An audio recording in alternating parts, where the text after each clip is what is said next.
Hi everyone. So today's our topic is PCR primer. How primers are important and why it's required for PCR and what types are they and what are the requirement of the primers to be a primer. आज की जो हमारी video है वो PCR के primer के ऊपर depend है कि आखिर प्राइमर की क्यों रिक्वायरमेंट पड़ती है पीसीआर में और फिर उसके अलावा प्राइमर के आखिर प्राइमर की भी कुछ रिक्वायरमेंट होती होगी ना, जिसको फुलफ़िल करने के बाद ही प्राइमर अपने आप को एक प्राइमर क्वालिटी एक परफॉर्म कर पाता है। तो ये कुछ रिक्वायरमेंट मैं आज की वीडियो में डिस्कस करूँगी आपके साथ। होपफुली आप लोगों को ये वीडियो मेरी पसंद आए। सब्सक्राइब करिए, शेयर करिए, लाइक करिए, प्लीज़ कमेंट। अगर कुछ चीज़ें आपको समझ में नहीं आती हैं तो आप लोग मुझसे डायरेक्टली पूछ सकते हैं कमेंट करके, और हो सके तो इसको और भी ज़्यादा शेयर करिए दूर दूर और भी लोगों के साथ, जिसकी वजह से मेरा वीडियो मेरा चैनल आगे सपोर्टिव हो सके आप लोग की जोन में। In living organism primers are short strands of RNA. Living organism में देखा गया है प्राइमर्स क्या होते हैं, शॉर्ट स्ट्रैंड्स होते हैं आरएनए के। Primers must be synthesised by an enzyme. अब यहाँ पे प्राइमर जो सिंथेसाइज होते हैं वो किसी एक एंजाइम के थ्रू सिंथेसाइज होते हैं, उसका नाम है primase, which is a type of RNA polymerase. ये एक तरीके का आरएनए पॉलीमरेज है। अब यहाँ पे primers are small pieces of RNA ribonucleic acid about 5 to 15 nucleotide long. They are made up of RNA polymerase called primase.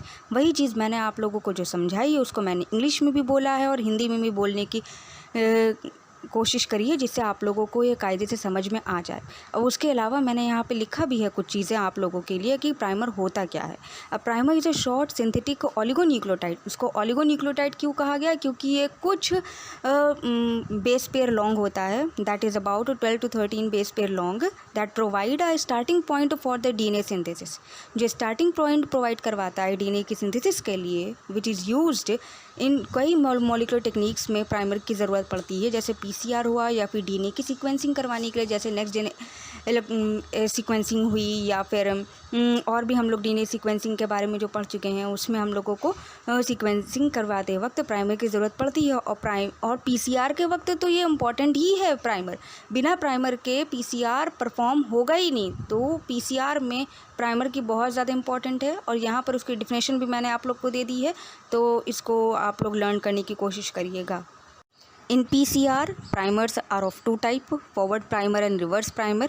ये देखिए मैंने आप लोगों के लिए बहुत ही बेहतरीन किस्म की तस्वीर बनाई है कि प्राइमर्स दो तरीके से होते हैं, फॉरवर्ड प्राइमर और रिवर्स प्राइमर। और इनको क्यों कहा जाता है फॉरवर्ड प्राइमर और रिवर्स प्राइमर, वो मैं आगे चल के आप लोग को बताती हूँ।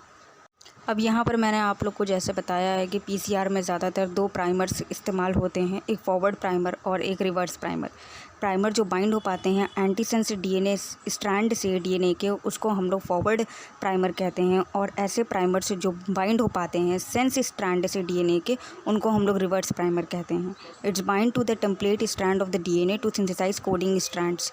यहाँ पे ये प्राइमर बाइंड कर जाते हैं टेम्पलेट स्ट्रैंड से डीएनए के, और क्या सिंथेसाइज करते हैं, coding strands. Two primers are used in each PCR reaction. PCR that bind to the antisense strand of the DNA are referred to as forward primer. Primer that binds to the sense strand of the DNA are referred to as reverse primer. It's bind to the template strand of the DNA to synthesize coding strands. यहाँ पे एक छोटी सी तस्वीर है जहाँ पर मैंने आपको बताने की कोशिश करी है कि रिवर्स प्राइमर और फॉरवर्ड प्राइमर कैसे काम करते हैं, और इन्हीं के साथ साथ डीएनए पॉलीमरेज के बिना ये आगे मूव नहीं कर पाएंगे। तो यहाँ पे सेंस एंड स्ट्रैंड हो चाहे एंटीसेंस स्ट्रैंड हो, ये दोनों ही टेम्पलेट कैसे काम करते हैं। जब प्राइमर आकर जुड़ जाता है तो यहाँ पे डीएनए पॉलीमरेज की मदद से 5:3 डायरेक्शन में मूव करता है, और जिसके वजह से हमारा कोडिंग स्ट्रैंड की सिंथेसिस हो पाती है। होपफुली आप लोग को ये आपको वीडियो समझ में आती हो, और उसके साथ साथ आप लोग देख सकते हैं कि यहाँ पर जो कोडिंग हो रही है कोडिंग स्ट्रैंड्स की, तो वो भी बहुत ही सफिशेंटली बहुत ही प्रॉपर मैनर में हो रही है।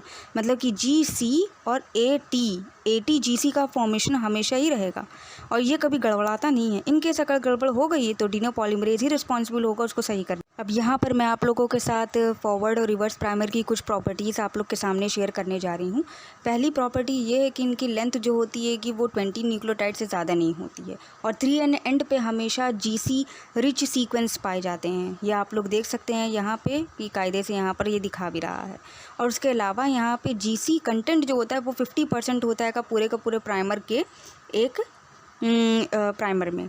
अब यहाँ पे प्राइमर जो होते हैं can not form stem loop, ये स्टेम लूप का कभी फॉर्मेशन नहीं करते हैं अपने आप में, इसी वजह से ये प्राइमर जो होते हैं वो बाइंड कर पाते हैं टेम्पलेट स्ट्रैंड से। अब उसके अलावा इनका जो मेल्टिंग टेम्परेचर है फॉरवर्ड और रिवर्स प्राइमर का वो ऑलमोस्ट सिमिलर होता है। तो ये कुछ ऐसे पॉइंट्स हैं जो हमेशा आपको याद रखने चाहिए कि आखिर PCR के प्राइमर की कुछ रिक्वायरमेंट होती है, मतलब कि उसको फुलफ़िल करने के लिए भी कुछ ऐसी टिप्स इम्पॉर्टेंट लैंडमार्क्स होते हैं, मार्क्स होते हैं जिसको फुलफ़िल करने के लिए भी फॉरवर्ड रिवर्स प्राइमर बनना तभी बनेगा जब उसके पास ये सब सारी की सारी प्रॉपर्टीज़ होंगी। अब यहाँ पर मैंने आप लोग को बताया है कि प्राइमर जो होते हैं कि वो हमने बताया ना आपको कि अभी ये सेल्फ अपने आप से बाइंड नहीं कर पाते हैं, पर ये कुछ सेकेंडरी स्ट्रक्चर्स फॉर्म कर लेते हैं, प्राइमर का डाइमर फॉर्म कर लेते हैं, और जिसकी वजह से PCR को रन होने में काफ़ी दिक्कत होती है। और PCR काफ़ी अच्छी तरीके से ऐसे जो उसका फॉर्म होता है वो प्रॉपर तरीके से फॉर्म नहीं हो पाता। तो यहाँ पर मैंने आपको बताए हैं, यहाँ पे hairpin, self hairpin का फॉर्मेशन हो जाना, सेल्फ डाइमर का फॉर्मेशन हो जाना, क्रॉस डाइमर का फॉर्मेशन हो जाना। तो यहाँ पर इनका मतलब क्या होता है ये मैं आपको बताती हूँ। When a region of 3 or more bases is complementary to another with the same primer, or when a primer melting temperature is low, then the annealing temperature of the reaction it is called is forms hairpin. Hairpin का formation होता है जब जहाँ पे 2 या 3 या फिर 3 से ज़्यादा बेसेस एक दूसरे को कॉम्प्लीमेंट्री आ जाते हैं प्राइमर में और एक दूसरे में मिलने लगते हैं, तो यहाँ पर क्या हो जाएगा, हेयर पिन लूप का फॉर्मेशन होने लगता है। दूसरा है यहाँ पर बता रहे हैं कि सेल्फ डाइमर कब फॉर्म होता है when 2 same sense primers have complementary sequence. यहाँ पे सेंस प्राइमर जो होते हैं मतलब कि और उनमें कॉम्प्लीमेंट्री सीक्वेंस आ जाएँ तो वो एक दूसरे के साथ एनीलिंग कर जाएंगे, और यहाँ पे हम लोग के पास सेल्फ डाइमर का फॉर्मेशन होता है। क्रॉस डाइमर्स जो होते हैं forms when forward and reverse primer anneal, जब फॉरवर्ड और रिवर्स प्राइमर की एनीलिंग हो गई to each other, when there is a inter primer homology, मतलब कि बीच में कहीं पर होमोलॉजी मैच कर रही है और जिसके वजह से यहाँ पे क्रॉस डाइमर का फॉर्मेशन हो रहा है। नॉर्मली होना नहीं चाहिए, और अगर ये हो रहा है तो ये सेकेंडरी स्ट्रक्चर का फॉर्मेशन कर रहा है। तो इसका मतलब क्या है कि ये प्राइमर वो प्राइमर नहीं है जिसको हम लोग इस्तेमाल कर सकते हैं PCR के लिए। तो ये चीज़ आप लोगों को समझ में आ गई होगी कि PCR के वक्त अगर ये 3 प्राइमर फॉर्म हो रहे हैं तो ये बहुत ही बेकार चीज़ है और इनको नहीं फॉर्म होना चाहिए। होपफुली आप लोगों को ये चीज़ समझ में आ गई होगी कि इनकी प्रॉपर्टीज़ में ये प्रॉपर्टी इनकी दिक्कत तलब है।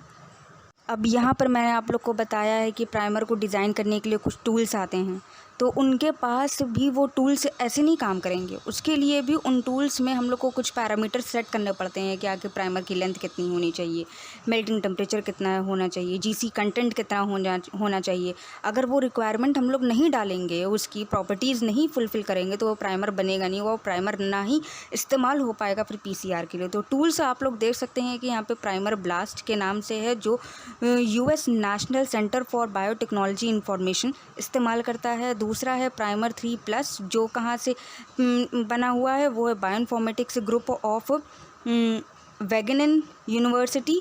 तीसरा है primer quest from integrated DNA technologies.